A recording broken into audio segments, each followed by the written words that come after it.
Welcome to part 4 of History of Tokusatsu. There are links in the description to the previous 3 parts in case you missed them. For Toku, the 70s were coming to an end and the 80s were just approaching. The Kamen Rider franchise was divided into 2 eras. The first of the 2 eras, the Showa era, had several gaps, as Toei wasn't even sure if they wanted to keep making Rider shows. But while that was going on, Toei thought to bring in a new J-hero in 1982 to fill in the empty time slots left by Kamen Rider. Space Sheriff Gavon. This was a Toku show that spawned a franchise known as Metal Heroes, but the franchise ended in the late 90s.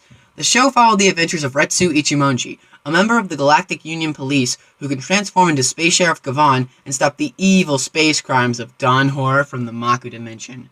The success of Space Sheriff Gavon led to the creations of 2 other Space Sheriffs, Sherivan and Scheider. They both had similar plots to Gavon, but they were just as successful. This would spawn the Metal Heroes franchise. Each series followed either a solo hero or a group of heroes. The franchise would span across the 80s and into the 90s. As a matter of fact, Metal Heroes was adapted to US shores not once, but twice, and the Space Sheriffs in recent years were rebooted.